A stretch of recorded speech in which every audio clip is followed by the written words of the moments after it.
Hey, GW coming to you live. Sicker than a dog. Virus really got me. But being as I'm sick, one of the things you do when you're sick is you watch uh, some movie you probably ain't never seen before. Now, either this could have two effects. Either one, you could fall asleep during it, or you get into it and you say, that was really good. Why the hell didn't I check it out earlier? One of those movies for me was a movie called Beneath. It's from 2013. And among the people that star in it, I'll just go through the list. We have Bonnie Dennison, who plays Kitty. Johnny, played by Daniel Zavato. Simon, played by Johnny Orenci. Matt's played by Chris Conroy. Zeke's played by Griffin Newman. Deb is the one people are going to remember because she's played by Emily Rossman. And if you guys watch Seventh Heaven, you know she's famous for that. And Mr. Parks is played by Mark Mongolis. You guys will recognize him too.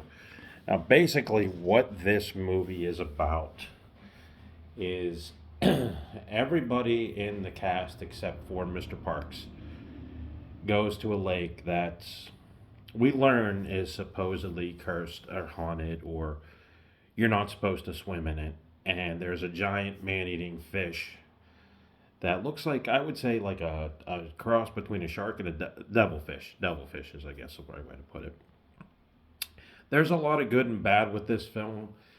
The one noteworthy thing that I will tell you is that this film premiered and played on the Chiller Theater or Chiller Channel, which premiered, it was on TV, it was on basic cable, you know, it was the Chiller Channel, and then you had the SoapNet, if you guys remember those were partner channels. Um, this premiered shortly before the Chiller Channel folded up and kind of went out of business, basically. I remember seeing previews for this movie, and it looked pretty good. And there is a lot of good. There's also a lot of bad with this picture. Let's start with the good. The cast are all great, and they play their parts to perfection. Every character is pretty much, you know, well done. And you have your standard, two brothers. There's two brothers in there. There's somebody who doesn't want any partying going on. You have the two girls. One is the stuck up, I'm better than you. And the other one's just sort of like ready to take her clothes off at any minute. Typical movie fare stuff.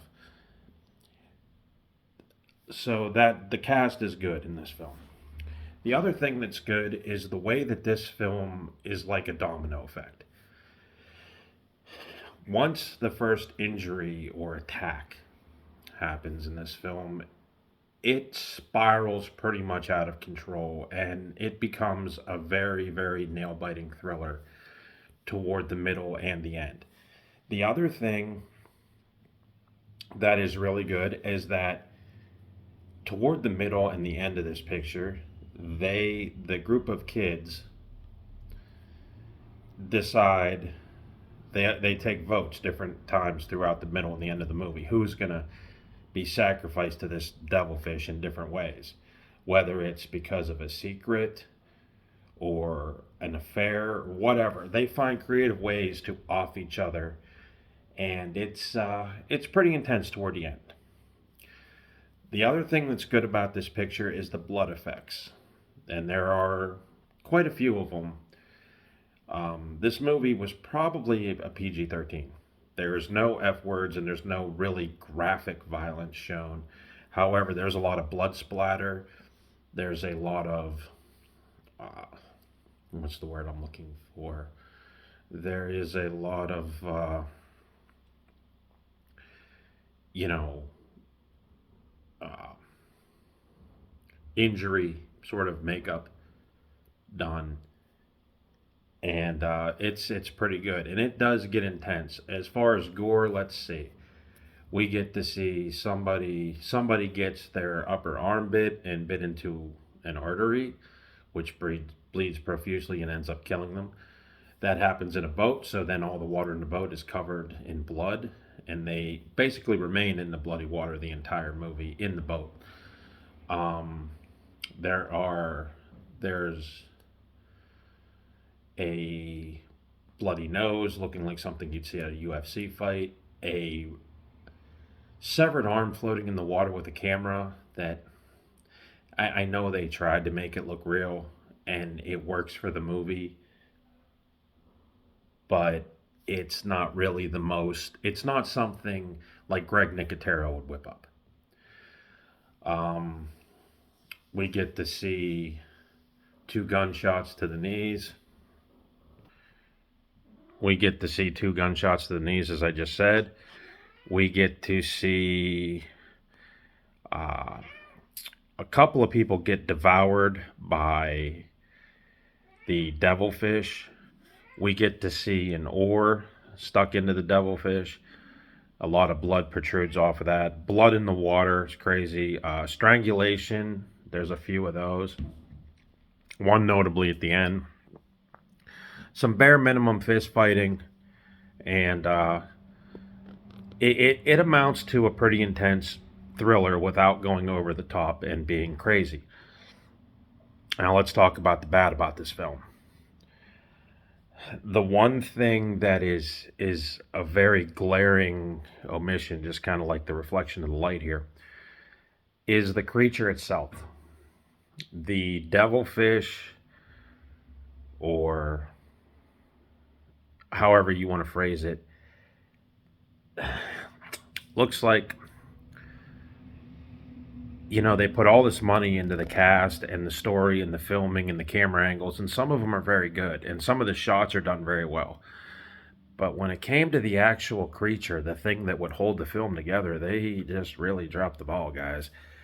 It looks like as if a giant carp made by the people who did Sesame Street tried to make a serious horror film and put this on her. That's what it looked like.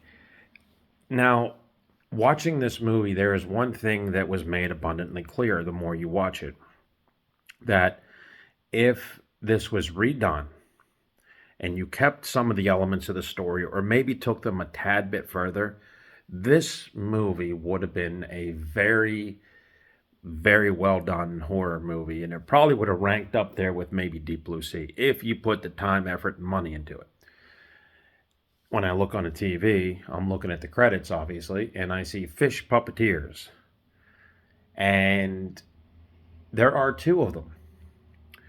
Now, in Jaws, there was a whole team to get that shark to work. But we have two. Which leads me to believe not much thought was put into this. Or they didn't plan on showing it as much as they did.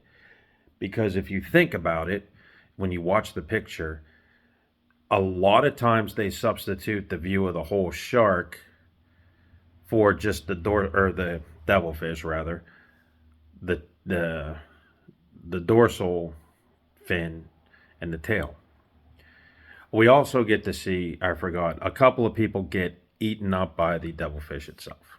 So you can take that for what it's worth. This picture was directed by Larry Fessenden. And I don't know if he's done anything else, but, this was, like I said, I remember seeing this on the Chiller channel. And if you guys remember that, Armstrong carried it. And it was a great channel because it had the Freddy's Nightmares on it. And they used to do movie of the week. They used to do a movie every month. This was one of the last, if not the last movie to premiere on it before it closed up shop. It's only an hour and 30 minutes. I mean, for everything bad that I said about it, it's actually a pretty decent watch. I mean, if you like, aquatic thrillers, like, open water, one movie mentioned inside this movie is Shark Night 3D, which I had never seen because never could get a 3D copy of that thing. And it's referenced in the movie very quickly. So it seems like they had a really good idea. Now, looking at it, it's 3.5 stars. I would give it 3.5 stars, to be honest with you. I would. Um,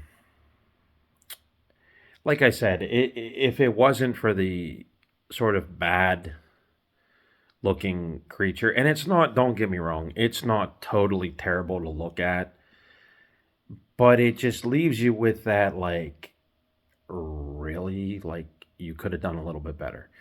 So I'm not saying that it's a bad movie per se. I'm just saying one element in the movie could have been very well done better. Um, and that's about it, guys. I feel pretty wiped. Um, there's a stupid virus going around, and it's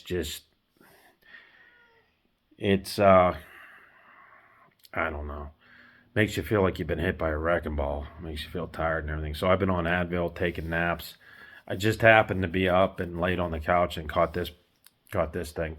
If you're wondering where to stream this thing, it's actually on the Screambox channel, which is a great channel that if you guys want to watch, Terrifier 2, it's the only place you can watch it other than buying it. I think Prime might have it, Amazon Prime.